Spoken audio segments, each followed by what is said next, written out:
Good morning, friends, once again, and welcome to all of you on this channel, Barabanki Genius Coaching. And as you know that कि जो मेरा session चल रहा था spoken English में कि किस तरीके से आप अपनी डे टू डे लाइफ में जो इस इंग्लिश है उस स्किल को कैसे डेवलप करें, उसी कंटिन्यूएशन में कुछ चीज़ें मैंने आपको लास्ट लेक्चर्स में या वीडियोस में जो अपलोड किया है मैंने आपने देखा होगा।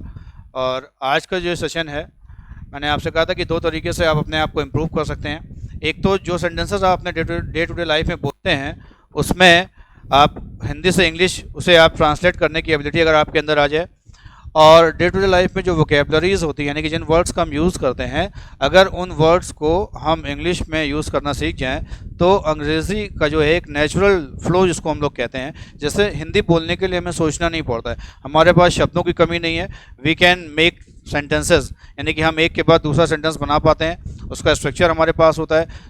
हमारे पास नहीं, हमारे दिमाग में चल रहा होता है जब हम बोल रहे होते हैं। क्योंकि देखिए बोलना क्या है, when you speak you have to work on three parts. One thing is, suppose आपको किसी टॉपिक पे बोलना है तो सबसे पहले तो उस विषय पर क्या बोलना है ये आपको आना चाहिए, यानी कि आपके पास थॉट्स होने चाहिए, आपके पास अपने व्यूज़ होने चाहिए बोलने के लिए। और जाहिर सी बात है, because our mother tongue is Hindi, so हमारे जो थॉट्स होते हैं कहीं ना कहीं वो हिंदी में होते हैं, तो हिंदी से इंग्लिश में आपको ट्रांसलेशन करना आना चाहिए। तीसरा, जब आपने उस विषय पर क्या बोलना ये सीख लिया, अब हिंदी से इंग्लिश में आपने ट्रांसलेट करना सीख लिया, लेकिन उसी समय आपको जो इंग्लिश आपने सोची है उसको क्या करना है, बोलना भी तो है। यानी कि ये 3 वे प्रोसेस है, यानी एक साथ आपको 3 काम करने होते हैं। पहले तो क्या बोलना है ये सोचना, फिर जो सोचा है वो हिंदी में उसको आपको इंग्लिश में ट्रांसलेट करना, फिर जो ट्रांसलेट किया है उसको आपको बोलना। तो ये तीनों प्रोसेस साथ साथ चलती हैं, और इसमें आप देखिएगा कि किस में आपको सबसे ज़्यादा दिक्कतें हो सकता है। बहुत से लोगों के पास थॉट्स बहुत अच्छे हों, बहुत से लोगों का ट्रांसलेशन पार्ट अच्छा हो कि वो हिंदी से इंग्लिश ट्रांसलेट कर पाते हो, लेकिन जहाँ तक बात बोलने की आती है तब वो हेजिटेशन की वजह से ना बोल पाते हो सकता है बहुत से लोग बिल्कुल हेजिटेट ना करते हो बोलने में, लेकिन उनके साथ दिक्कत है कि उन्हें क्या बोलना है यही नहीं पता है ना। तो कहीं ना कहीं ये 3 पार्ट हैं जिस पर आपको एक साथ काम करना होगा अगर आप अपनी स्पोकन इंग्लिश को इम्प्रूव करना चाहते हैं। First of all you have to think over the matter, यानी कि जो सब्जेक्ट है, जो टॉपिक है, उस पर विचार करिए क्या बोलना है। फिर वो जो विचार है वो हिंदी में है और उसको इंग्लिश में कैसे ट्रांसलेट करना ये आपको सीखना है। और the third step that is spoken English, यानी कि you have to pronounciate that word या जो सेंटेंस आपने सोचा है उसको आपको बोलना है। ठीक है, तो इसके लिए मैं आपको एक सबसे आसान तरीका ये बता रहा हूँ कि जैसे हिंदी में क्या होता है, एक स्टोरी नरेशन होता है, यानी कि एक स्टोरी बताई जाती है हिंदी में। अगर आपने हिंदी में स्टोरी सुनी तो जाहिर सी बात है स्टोरी तो याद ही रहेगी हिंदी में। अब वो हिंदी से इंग्लिश में आप उस स्टोरी को अगर ट्रांसलेट कर पा रहे हैं तो क्या होगा, एक तो आप शुरुआत करिए हिंदी से इंग्लिश में ट्रांसलेट करने की, फिर जब आपके पास इंग्लिश का वर्जन यानी कि इंग्लिश का सेगमेंट हो उस स्टोरी का, फिर आप उसको इंग्लिश में बोलिए या इंग्लिश में पढ़िए और तेज़ तेज़ बोलिए थोड़ा सा। क्या होगा, जब आप ये ऐसे थोड़ा प्रैक्टिस करेंगे तो 2 4 5 10 दिन के बाद आप पाएंगे कि वो जो छोटे छोटे सेंटेंस थे आपके, जो आप हिंदी में पहले लिख करके इंग्लिश में ट्रांसलेट करते थे, अब आप उनको डायरेक्टली इंग्लिश में बना पाएंगे। ठीक है ना। तो ये जो इम्प्रूवमेंट होगा ये कहीं ना कहीं आपके अंदर कॉन्फिडेंस बिल्डअप करेगा। और फिर क्या होता है, शुरुआत तो देखो भैया एक ही सेंटेंस से होती है, एक आध सेंटेंस अगर आप बोल पाएंगे इंग्लिश में तो धीरे धीरे क्या होता है, आपका हेजिटेशन रिमूव होता है, कॉन्फिडेंस जब बिल्डअप होगा तो धीरे धीरे चीज़ें अपने आप चलने लग जाती हैं। और इसी को कहते हैं कि practice makes a man perfect, है ना, कि निरंतर अभ्यास करने से एक इंसान जो है वो अपने लक्ष्य को प्राप्त कर सकता है। तो इसी कंटिन्यूएशन में आज के मैं आपको एक स्टोरी नरेट करूँगा हिंदी में, और उसमें जो वर्ड्स आएंगे जिसको आप वोकेबलरी भी कह सकते हो, उसको मैं यहाँ पर बोर्ड पे नोट भी कर दूंगा। बाद में आप उसका स्क्रीनशॉट ले लीजिएगा और बाकी चीज़ें कैसे करनी है वो शुरुआत की बात है। तो अब शुरुआत करते हैं आज की स्टोरी। आप सुनिएगा भी और बोर्ड की तरफ देखिएगा और चीज़ों को ग्रैस्प करने की कोशिश करिएगा। बिकॉज ऐसा कहा जाता है, आपने भी सुना होगा कि if you want to be a good speaker first of all you should be a good listener. मतलब अगर आप एक अच्छे वक्ता बनना चाहते हैं सबसे पहले अच्छे श्रोता बनिए। तो लिसनिंग एटीट्यूड आपके अंदर बहुत अच्छा होना चाहिए। अगर आप चीज़ों को सुनते हैं तो सुन करके भी बहुत से लोग जो हैं वो सीख जाते हैं। आप देखिए शुरुआत में जब गुरुकुल शिक्षा प्रणाली थी उस समय क्या था, एक टीचर अपने स्टूडेंट्स को क्या करता, सिर्फ वर्बली पढ़ाता था और वो ध्यान से सुनते थे और पूरा कंठस्थ कर लेते थे।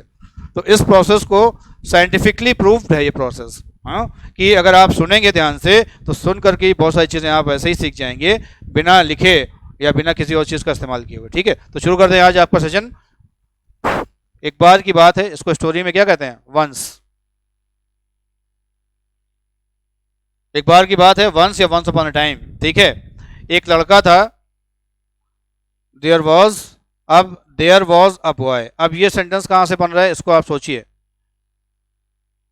जब कभी भी किसी कैरेक्टर को आप सबसे पहले आप इंट्रोड्यूस करते हैं पब्लिक के सामने, तो वहां पर हमेशा यही तो बोलते हैं, एक राजा था, देयर वॉज अ किंग, एक रानी थी, देयर वॉज अ क्वीन, ऐसे एक लड़का था, देयर वॉज अ बॉय।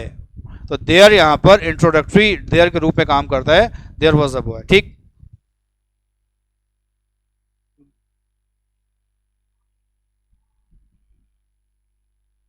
वह बहुत शरारती था। अब देखिए एक वर्ड आ रहा है आपके सामने, शरारती, इम्पिश, इम्पिश। अब देखिए आपने नॉटी पढ़ा होगा, मिस्चीवियस पढ़ा होगा, शरारती के लिए a you have got the new word impish. तो इम्पिश का मतलब उद्दंड बालक या जो शरारत करता है उसके लिए इस्तेमाल करते हैं कि ही वॉज इम्पिश या there was a boy that was impish या ही वॉज इम्पिश, जो भी आप बोले। तो इम्पिश आपको मेन याद करना है। ठीक है, की बात है, एक लड़का था जो बहुत शरारती था, ही वॉज इम्पिश। ठीक, एक दिन, वन डे, वह अपने स्कूल जा रहा था, he was going to school. अचानक, अचानक, अब देखिए अचानक एक वर्ड आ गया, तो अचानक को इंग्लिश में हम लोग क्या कहते हैं? सडनली। अब दूसरे तरीके से हम लोग बोलते हैं all of a sudden, all of a sudden. अब यहां पर मैंने क्या किया, सडन को नाउन बना दिया क्योंकि ए लगाकर, ऑल ऑफ अ सडन ये फ्रेज है आपका। ऑल ऑफ अ सडन या सडनली दोनों एक ही हैं, लेकिन जब आप ऑल ऑफ अ सडन बोलते हैं तो थोड़ा सा अलग लगता है और ये आपको इंप्रूवमेंट की तरफ ले जाता है। तो अचानक, ऑल ऑफ अ सडन, उसे सड़क पर एक तस्वीर दिखाई दी। अब ट्रांसलेशन करिए, उसे दिखाई दी, he saw a picture on the road. अब देखिए इसमें कहीं कोई प्रॉब्लम नहीं, आपने आसानी से बना लिया। अब इसको थोड़ा सा एक वर्ड इसमें ले आते हैं कि एक तस्वीर सड़क पर पड़ी हुई थी। अब कैसे बनाएंगे? एक तस्वीर सड़क पर पड़ी हुई थी। अब यहाँ पर सब कुछ आपको आएगा, लेकिन ये जो पड़ी हुई है ये थोड़ा सा कॉम्प्लिकेशन क्रिएट कर रहा है, तो इसके लिए इंग्लिश बता देते हैं आपको। There was a picture lying on the road, lying on the road. तो लाइंग ऑन द रोड जब आप कहते हैं तो इसका मतलब होता है, जैसे आपने कहा कि सड़क पर एक मोबाइल पड़ा हुआ था, सड़क पर कुछ रुपए पड़े हुए थे, तो कभी भी ये वर्ड आपके सामने अगर आ जाए तो आप लाइंग वर्ड यूज़ करिएगा। तो इसका मतलब कोई भी चीज़ अगर पड़ी हुई है ज़मीन पर तो उसके लिए लाइंग वर्ड आता है। तो there was a picture lying on the road. ठीक, फिर क्या किया, उसने पिक्चर को उठा लिया। तो अब जब कोई चीज़ आप नीचे से ऊपर उठाते हैं तो पिक अप करते हैं, तो he picked up the picture. क्या कहा? He picked up the picture. ठीक, फिर क्या हुआ, उसने तस्वीर को देखा, he saw the picture. Picture बहुत ही खूबसूरत थी, वो जो तस्वीर थी बहुत ही खूबसूरत थी। तो क्या बोलेंगे आप? The picture was. अब यहां पर देखिए एक वर्ड हिंदी में लिख देते हैं, खूबसूरत, है ना। अब इसके लिए इंग्लिश में आपके पास बहुत सारे वर्ड्स हैं। जैसे आपने कहा the picture was mind blowing, the picture was mind blowing. और बताइए, the picture was splendid, the picture was marvellous, है ना। तो इस तरह के बहुत वर्ड्स आपको मिलेंगे जो खूबसूरत वर्ड को एक्सप्लेन करते हैं। तो the picture was mind blowing, the picture was splendid, marvellous, gorgeous, है ना। उसने तस्वीर को अपने बस्ते में रख लिया, he put the picture in his bag, और स्कूल के लिए चल दिया। And he left for the school, जब वह स्कूल पहुंचा, when he reach the school, उसने तस्वीर अपने दोस्तों को दिखाई। He displayed the picture to his friends, उसके दोस्तों ने कहा, हिज फ्रेंड सेड, अरे पिक्चर तो बहुत खूबसूरत है, पिक्चर इज माइंड ब्लोइंग, लाओ इसे मुझे दे दो, गिव इट टू मी। उसने कहा चाहे कुछ भी हो जाए मैं ये पिक्चर तुम्हें नहीं दूंगा। कि मैंने कुछ दिन पहले आपको एक वीडियो में बताया था चाहे कुछ भी हो जाए, इसको इंग्लिश में कहते हैं कम व्हाट में। चाहे कुछ भी हो जाए, कम व्हाट में। इसे हिंदी में चाहे तो आप लिख लीजिए, जो लोग ये वीडियो देख रहे हैं, चाहे कुछ भी हो जाए, इसको इंग्लिश में कहते हैं कम व्हाट में। चाहे कुछ भी हो जाए, come what may, I will not give this picture to you, मैं आपको नहीं दूंगा। ठीक है, वो अपने घर गया, he went to his home, उसने अपनी पिक्चर माँ को दिखाई। He displayed the picture to his mother, mother ने कहा कि ये पिक्चर तो बहुत खूबसूरत है, this picture is mind blowing, give it to me. उसने कहा कि ये पिक्चर मुझे बहुत प्रिय है, ये है पिक्चर मुझे बहुत प्रिय है।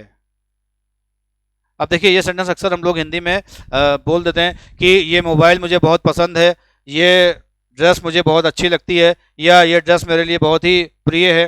तो अब इस सेंटेंस को अगर आपको इंग्लिश में बोलना हो तो उसके लिए एक मैं आपको तरीका बताता हूँ।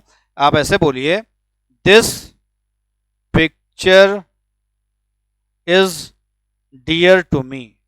बस अब देखिए, आपकी स्पोकन इंग्लिश की प्रॉब्लम यहीं पर सॉल्व हो जाएगी। क्या?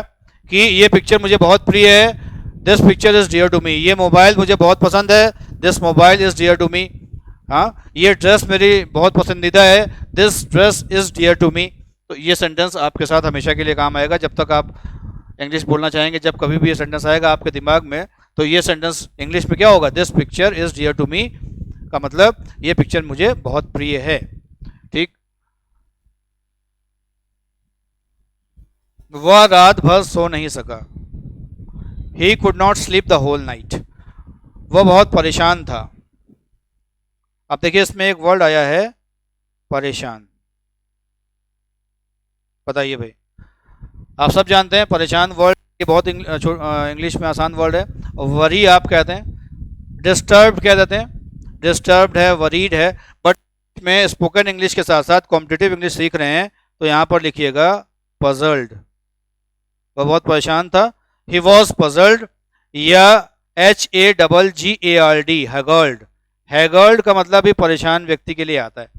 तो ये दो वर्ड्स हैं जो आपको कॉम्पिटिटिव और स्पोकन दोनों जगह काम आएंगे। तो या वह परेशान था, ही वॉज पजल्ड, या ही वॉज हैगर्ड। ठीक, तो यहाँ तक का स्क्रीनशॉट आप ले लिए, मैं हट जाता हूँ, फिर रब करते हैं, फिर इसके आगे की स्टोरी बताएं जल्दी से आपको। Take the screenshot. Okay fine, thank you. चलिए अब इसके आगे बढ़ते हैं।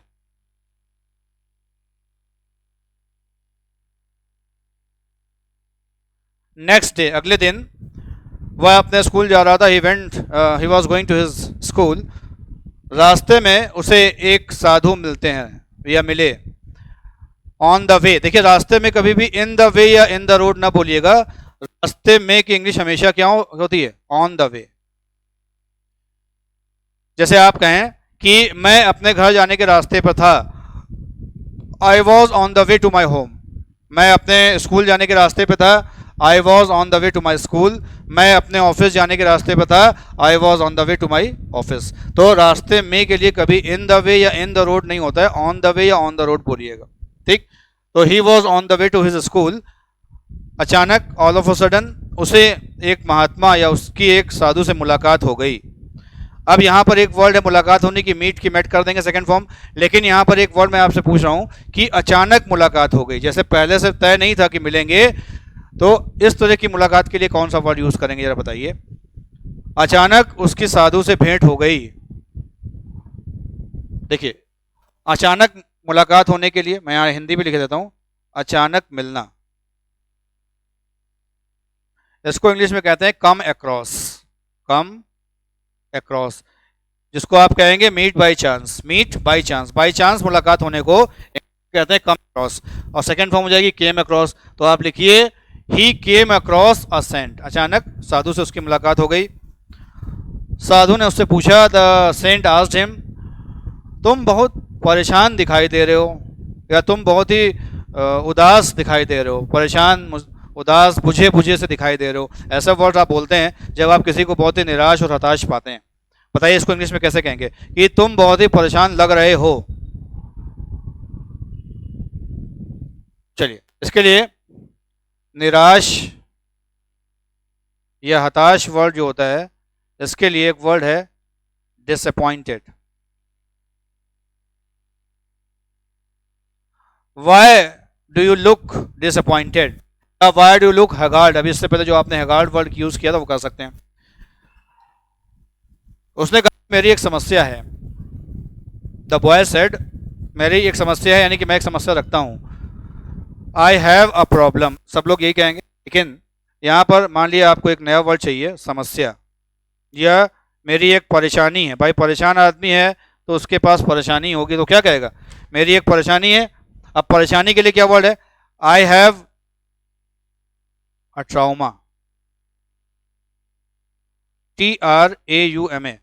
अब देखिए आपने ट्रॉमा सेंटर नाम सुना होगा, अक्सर यदि यहाँ मेडिकल कॉलेज में भी ट्रॉमा सेंटर बना है KGMC में। ट्रॉमा सेंटर, ट्रॉमा मतलब दुखड़ा होता है एक्चुअल में। तो ट्रॉमा का मतलब कोई भी चीज़ जो परेशान और दुखी करने वाली होती है वो ट्रॉमेटिक कहलाती है। तो उसने कहा कि मेरी एक परेशानी है, आई हैव अ ट्रॉमा, या I have an intricacy. Intricacy,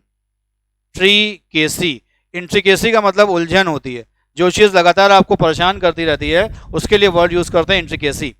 मेरी एक परेशानी है, आई हैव अ ट्राउमा, या आई हैव एन इंट्रिकेसी। ठीक, साधु ने कहा कि टेल मी, मुझे बताओ, व्हाट इज़ योर ट्राउमा, तुम्हारा दुखड़ा क्या है। तब उसने बैग से एक तस्वीर निकाली, he took out the picture from his bag, और साधु को दिखाया, and he displayed the picture to the saint, और कहा एंड सेड कि ये पिक्चर मुझे जान से ज़्यादा प्यारी है, this picture is dear to me. अभी मैंने आपको बताया था, this picture is dear to me, और मैं किसी को नहीं देना चाहता हूँ, I don't want to give it to any one.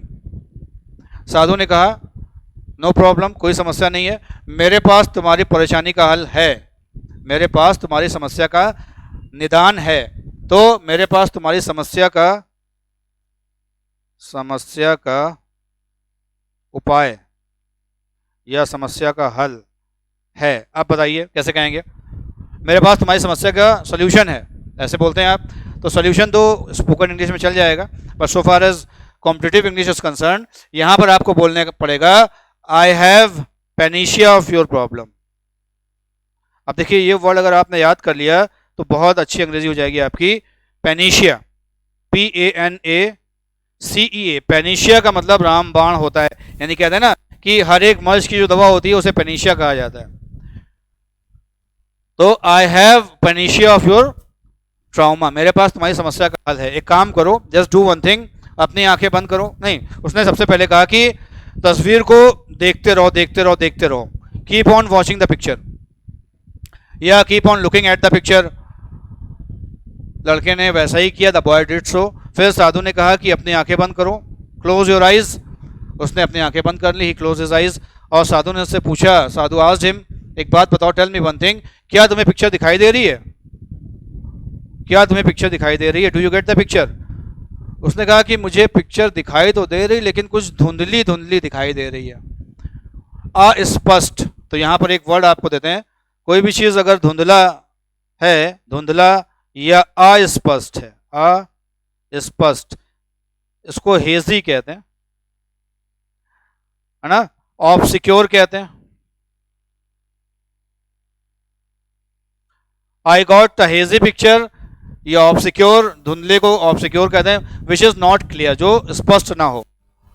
अच्छा, फिर साधु ने कहा कि एक काम करो, जस्ट डू वन थिंग, दोबारा से पिक्चर को देखते रहो, देखते रहो, देखते रहो, keep on watching the picture and try to. अब देखिए उसमें एक वर्ड साधु ने जोड़ दिया कि पिक्चर को देखते रहो, देखते रहो, keep on looking at the picture, और इसे अपनी आत्मा में यानी कि रूह में समावेश करने की कोशिश करो। अब यहाँ पर एक वर्ड आ रहा है, जैसे आप आटे में पानी मिला देते हैं तो पानी और आटा अलग नहीं कर पाते, वैसे ही उसने कहा कि इस पिक्चर को अपने रूह में समाहित कर लो, यानी कि अपनी आत्मा में इसके साथ मिला लो। तो इसके लिए एक वर्ड आता है ट्राई टू, समावेशित करना। ये बहुत अच्छी अंग्रेजी भी है, इंग्लिश और साथ साथ हिंदी बता रहे हैं आपको इंग्लिश के साथ, कि समावेशित करना यानी अपने आप में समाहित कर लेना। इसको इंग्लिश में कहते हैं inculcate, inculcate, inculcate, try to inculcate. या इसके लिए आसान वर्ड है मिंगल, MINGLE। मिंगल नहीं होता, मिंगल मतलब वैसे ही मिक्स कर देना, मिला देना है, जो अलग ना हो पाए। तो try to mingle this picture with your soul, या try to inculcate this picture with your soul. लड़के ने वैसा ही किया, द बॉय डिड सो। फिर थोड़ी देर के बाद साधु ने कहा कि अपनी आंखें बंद करो, क्लोज योर आइज, और बताओ क्या तुम्हें पिक्चर दिखाई दे रही है। डू यू सॉ या do you see the clear picture, मतलब उसने पूछा क्या तुम्हें पिक्चर एकदम स्पष्ट दिखाई दे रही है। Do you see the crystal clear, एकदम साफ साफ जो चीज दिखाई देती है उसके लिए हम लोग वर्ड यूज करते हैं क्रिस्टल क्लियर। आपने सुना होगा, कहते हैं ना क्रिस्टल क्लियर, एकदम साफ, कहीं बीच में कोई धुंधलापन नहीं है। तो लड़के ने कहा yes I am able to see the crystal clear picture. तो साधु ने कहा अब एक काम करो, इस पिक्चर को लो और फाड़ दो। जैसे एक पेपर नहीं होता, पेपर लीजिए और फाड़ दीजिए।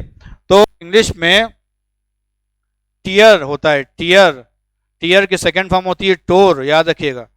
टीयर की सेकंड फॉर्म होती है टोर, यानी कि टीयर दिस पिक्चर, इस पिक्चर को लो और फिर दो हिस्सों में फाड़ दो। क्यों? क्योंकि अब इस पिक्चर को तुमने अपने रूम में समाविष्ट कर लिया है। You have mingled this picture with your soul. अब कोई भी तुमसे इसे चुरा नहीं सकता।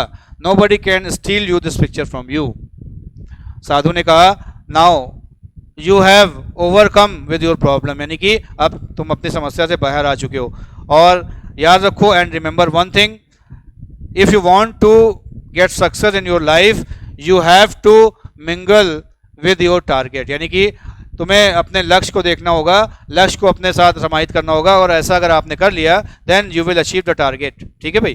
तो देखिए मैंने आपको कोशिश करी कि ये जो वर्ड्स लिखे हैं आपको, जो हिंदी में स्टोरी मैंने नरेट करी है, इसको एक बार अपने दिमाग में रखिएगा। पहले हिंदी लिखिएगा, फिर हिंदी से इंग्लिश में उसको ट्रांसलेट करिएगा। ट्रांसलेशन में आपको जो मैंने वर्ड्स दिए हैं, इससे पहले एक स्क्रीनशॉट लिया है, अब इसका भी स्क्रीनशॉट ले लीजिए जी। और ये वर्ड्स को आप जब ट्रांसलेट करेंगे इंग्लिश में तो आपके पास एक इंग्लिश में पिक्चर कहने की स्टोरी आ जाएगी। और उस स्टोरी को इंग्लिश में ट्राई करिएगा थोड़ा सा लाउडली पढ़ने की। जब आप थोड़ा सा प्रैक्टिस करेंगे 2-4-5 दिन, तो शुरुआत में एकदम नया है, अटपटा लगेगा आपको, लेकिन जब आपको प्रैक्टिस करके आदत हो जाएगी तो धीरे धीरे कहीं ना कहीं ये चीज़ें आपको हैबिट में आ जाएंगी। ठीक है भाई। तो चलिए आज के लिए इतना ही। इस पिक्चर को नहीं, इस स्टोरी को यहीं वाइंड अप करते हैं और फिर नेक्स्ट स्टोरी के साथ हम लोग मिलेंगे नेक्स्ट मॉर्निंग में। तब तक के लिए bye, thank you and watching this video. Please like and share more and more. Thank you, stay home and stay safe.